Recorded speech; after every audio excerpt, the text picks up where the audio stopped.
Assalamualaikum warahmatullahi wabarakatuh. Perkenalkan, nama saya Rizka Adelia dengan NIM I1A12103 jurusan Manajemen Sumber Daya Perairan. Langsung saja, di sini saya akan menjelaskan apa sih yang dimaksud dengan tumbuhan Acetabularia, mulai dari morfologinya, habitat dan penyebaran, adaptasi, manfaat ekologi, sampai dengan reproduksi dan distribusinya. Apa sih yang dimaksud dengan tumbuhan Acetabularia? Jadi, Acetabularia adalah genus alga hijau yang mempunyai ciri unik di mana struktur tubuhnya menyerupai payung dan memiliki batang yang panjang. Kemudian, morfologi Acetabularia terbagi menjadi 3 bagian. Yang pertama, rizoid, batang, dan payung. Rizoid adalah bagian terbawah dari tubuh Acetabularia yang berfungsi sebagai organ penempel dan penyerap nutrisi, di mana struktur rizoid terdiri dari filamen-filamen yang bercabang-cabang yang membentuk jaringan untuk menempel pada substrat atau permukaan tempat tumbuhnya. Kemudian batang adalah bagian tengah dari tubuh Acetabularia yang berfungsi sebagai tempat masuk dan keluarnya nutrisi, di mana struktur batang ini terdiri dari silinder yang cukup besar dengan dinding sel yang tebal. Kemudian dinding sel ini berhubungan langsung dengan pori-pori kecil agar nutrisi dapat berpindah dengan mudah.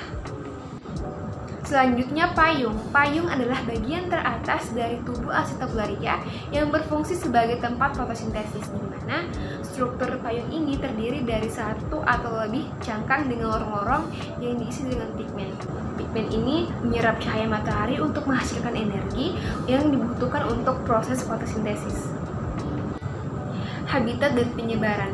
Habitat alga ini terutama terdapat di perairan laut tropis dan subtropis yang dangkal, terutama di terumbu karang atau zona intertidal.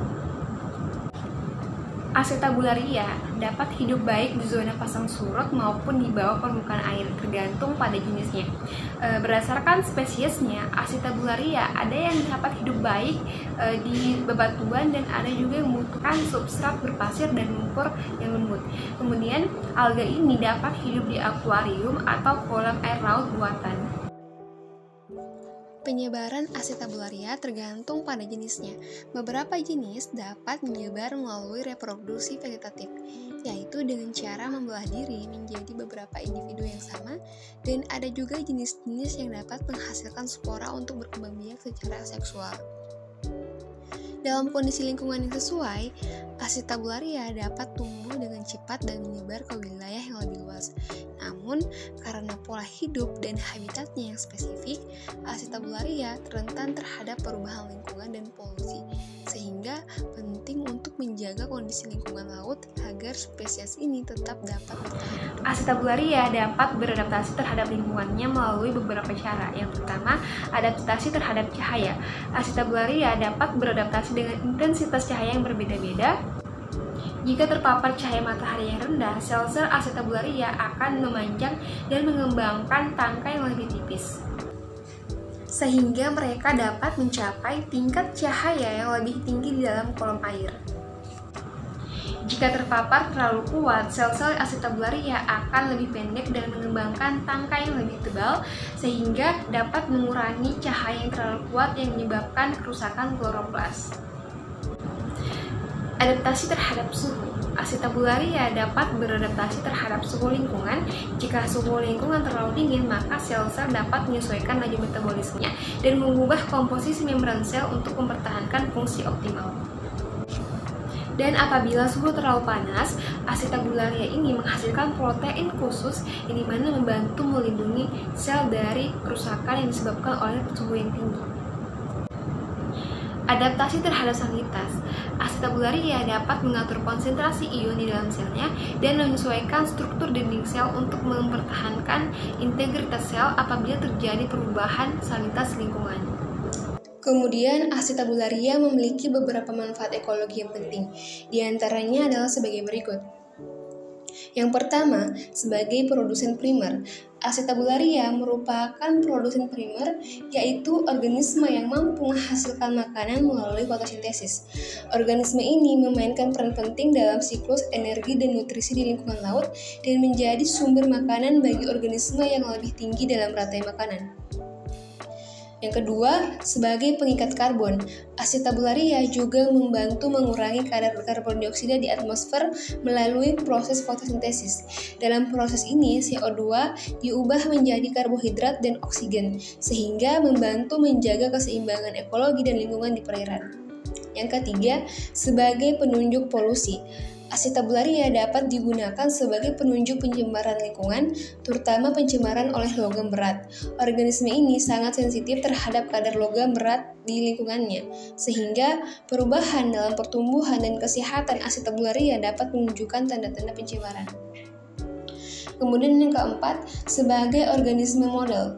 Asetabularia digunakan sebagai organisme model dalam penelitian biologi karena memiliki ciri-ciri yang unik seperti ukuran besar dan struktur sederhana. Hal ini memudahkan para peneliti untuk mempelajari berbagai aspek biologi seperti fisiologi sel dan respon terhadap stres lingkungan. Di sini kita dapat mengetahui bahwa reproduksi asetabularia dapat terjadi secara seksual dan aseksual, di mana dalam reproduksi seksual organisme ini menghasilkan jantan dan betina yang kemudian bersatu membentuk zigot yang berkembang menjadi spora. Sementara itu dalam reproduksi aseksual organisme ini dapat membelah diri menjadi beberapa bagian yang kemudian tumbuh menjadi individu yang baru. Setiap individu asetabularia ini biasanya memiliki satu tangkai dan beberapa cabang yang dapat tumbuh menjadi individu baru.